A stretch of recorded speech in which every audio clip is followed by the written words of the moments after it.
Live from Studio 5 in New York City, this is the News at 6. And it's Tuesday night. Hi, everybody. I'm Ernie Anastos. Thanks for joining us again tonight. Well, I certainly hope that you got a good night's rest because it's really more important than you really think. You know, the lack of sleep carries a big price tag. There is a greater risk of poor health, obesity, accidents, and bad judgment. It's really a public epidemic, and so we want to help you find out more about this. Tonight, my studio guest is a health expert with some great advice, but let's start with our own Stacey Delicat on the true value of sleep.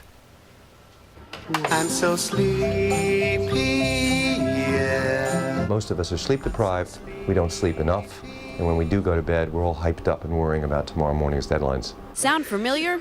Yeah, to me too, which is why I wound up in NYU's sleep clinic looking like a weird science experiment. It's like a little switchboard attached to me. I'll come back to that in a minute, but first some background. The Centers for Disease Control and Prevention says insufficient sleep is a public health epidemic, and roughly 20% of us may suffer from excessive sleepiness, according to the National Sleep Foundation. Our society sleeps, on average, about an hour less than the average needs. Dr. David Rappaport is the director of NYU's sleep medicine program and says sleep deprivation carries a steep price when it comes to our brain function, our waistlines, and so much more. The point is sleep affects everything. It affects every system in the body, every organ in the body, and there are these studies that are now appearing that suggest that sleep behavior influences your tendency towards dementia. One thing keeping us up at night, those devices we can't seem to put down. We are walking around with all these electronic devices, getting all this extra bright light exposure that we did not evolve with. NYU Assistant Professor of Medicine Dr. Ann Mooney says that blue glow coming from our phones and tablets is tricking our brains. It has significant impact on our brain's melatonin secretion patterns, which then regulate our circadian rhythm and our ability to fall asleep. Facebook and Candy Crush addictions aside, poor sleep is often linked to real medical problems. I didn't know I had a sleep disorder, but I was always tired. Judith Morenas-Hammer suffers from one of the most common sleep disorders, sleep apnea. It means she stops breathing for a few seconds throughout the night. I woke up a lot at night. She was diagnosed at the Sleep Disorder Center at NYU, where doctors prescribed a special mask to keep her oxygen flowing at night. The clinic observes up to 1,000 patients a year in their sleep lab, which I tested out. Now we're going to connect a couple of wires. My technician Boris meticulously wired me up so he could read my brain waves and monitor my breathing and heart rate, then led me into a special bedroom for a nap. It wasn't easy falling asleep knowing my every toss and turn was under observation, but soon I was under, and before I knew it, my 45-minute nap was up. What were you able to find from my reading? Well, first of all, that you're a bit sleepy. You certainly did fall asleep for us. No limb movement disorders, no snoring, no evidence of daytime REM to suggest possible narcolepsy. Everything looked good. So you're good. I can't believe you're all wired up like that. It's not easy. I know. They went the whole 9 yards, did the real test. And I will say, while we did it during the day, most people actually get that test at night so they can fully take a look at how you sleep. But it was really interesting. How interesting. Also, there's a debate going on. How many hours are good for you or good for someone else? Right. Everyone always asks, how much sleep do I need? And one of the doctors we spoke to said, look, the average is 7.5 hours a night, but it really depends on the individual. So you may need closer to 9 or 10, and you're not going to feel okay with 7.5.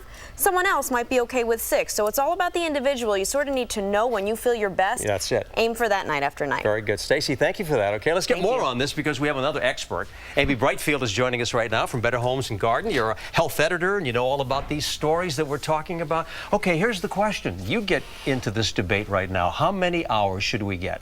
What's the barometer? Well, it's 7 to 9, but to find out how much you specifically need, you should go to sleep for 2 nights in a row and not set an alarm.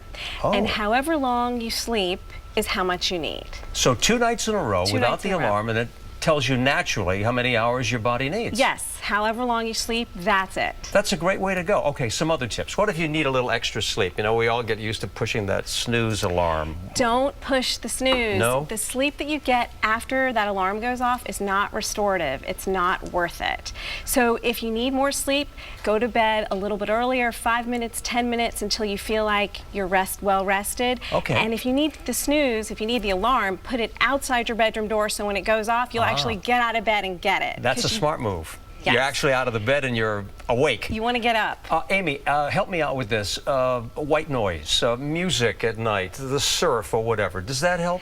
Whatever helps you is fine to do, as long as you don't have your technology right up on your bedside. So as long as whatever you're using to get that music, if it's an alarm clock or your laptop, make sure that the light is not anywhere in your line of sight, because you know the laptop, when it's on, it has that little blinking light. That should be somewhere else in the room. And you know, it's so important when you think about sleep. And we tend to, as we saw in the story, we tend to think that it's expendable.